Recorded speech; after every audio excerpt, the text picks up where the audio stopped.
Hey folks, SJ here and welcome to the review, the full review this time, of Reborn Empire. So I had a chance to play a couple of hours now and actually got to the end of the game, and there's a couple of points I'd like to add up onto the short review I've made before. Don't worry, if you haven't seen the review, it will be played right after this current one. Okay, let's talk about the game itself. First, we'll look at the price. It is currently $43 Canadian. I'll be honest here, it is not worth $43. I paid a little bit less, like 15% off, and it wasn't worth like $37 either. Maybe wait, if you really want to play, wait for a sale, like 50% or more off. $20 seems like a good price, but right now I cannot recommend the game, and let's see why. First, there is no replayability with the game. I did one campaign playthrough.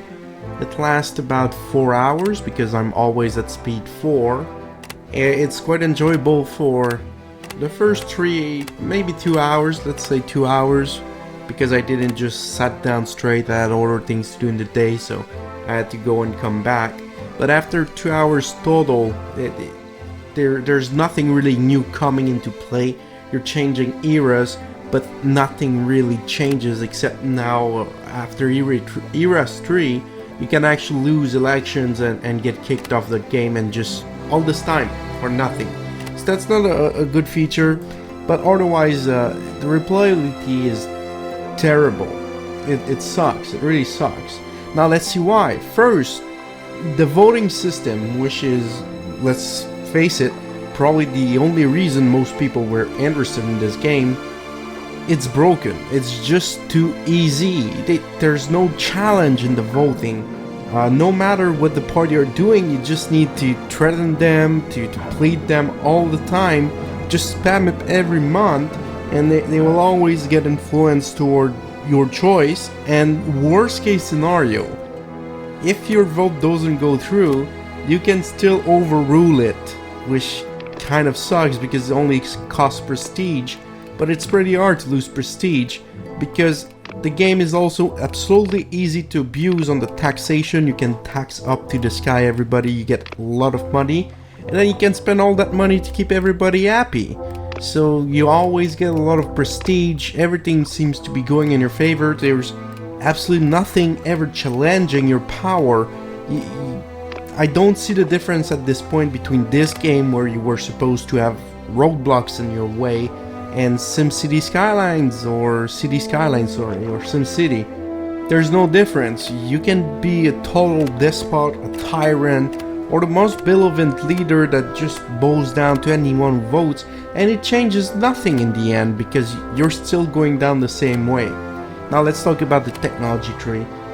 While the technology tree is probably what the most interesting aspect of the game currently in the current state, you can easily skip or miss some specific technologies and just keep going without ever unlocking it, which in the end would have made your life much easier if you thought about looking back at the first or second era once you're in the fourth to see if there's maybe a technology you forgot.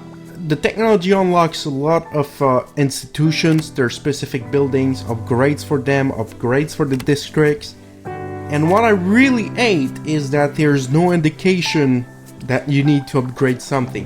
You have to manually click every district, but after a couple of hours you got like 30 districts in your city. So you need to click every district, click every new option of every new district to set them up in service, and then pass them through the vote one by one, because you cannot do that in parallel, you need to be serial, and it just gets boring. It's no better than cookie clicker at this point. You're just clicking stuff. That's all you're doing. Same thing with the edicts. Basically whenever technology is finished, you have the chance of getting some edicts, and you just pass them through. You click on them, you see the current vote rate, and if it's favorable or not. If it's not favorable, you can wait a little while, a couple of years it will be. But if the parties are favorable for an edict, you just pass it and you wait for the vote and you just make it voted through.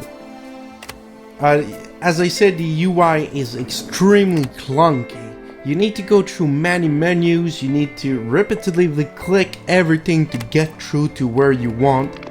There's very little shortcuts. There's just like the main shortcuts to go between the city, technology tree, or international trade window.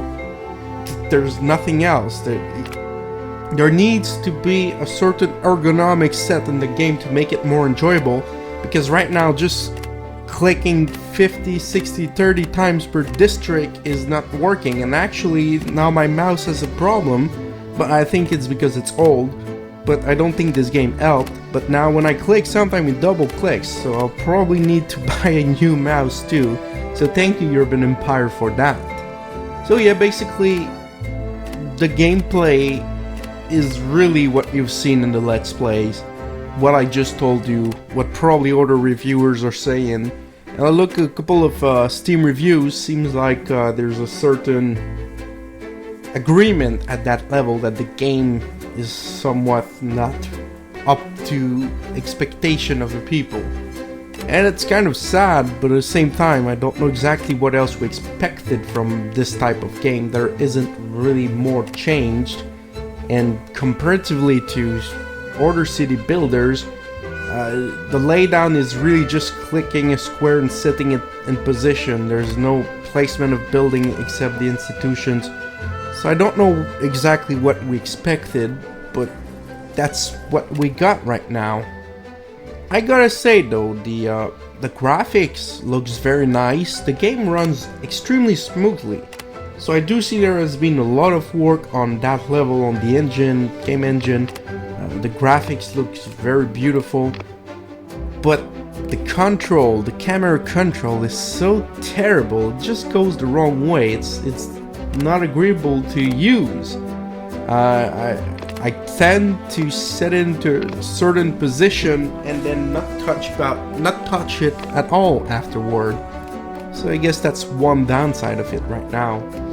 And the sound and music, well, the sound, I don't really recall anything widely unexpected from the sound, but the music, I gotta say the music is very good, well decided music taste. It really makes you feel like you're in the industrial era, and once you get 1900, you really feel like you're sitting in your boss office in 1900 at the dock, and he's playing some old records about whatever, or you know drill. The music is very fitting to the era, very good to listen, very interesting.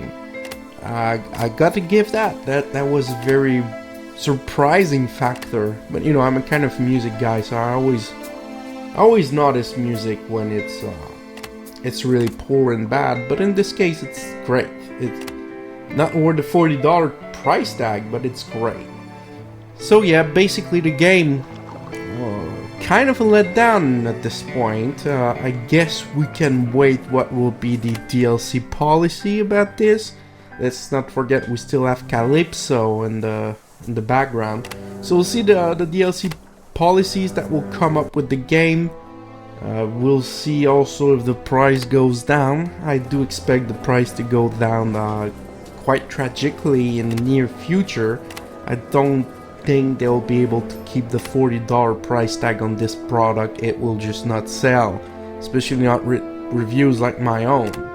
But anyway, if you played, if you were interested, or if I swayed your mind on the game, let me know in the comment section. I'm always interested to know what you think.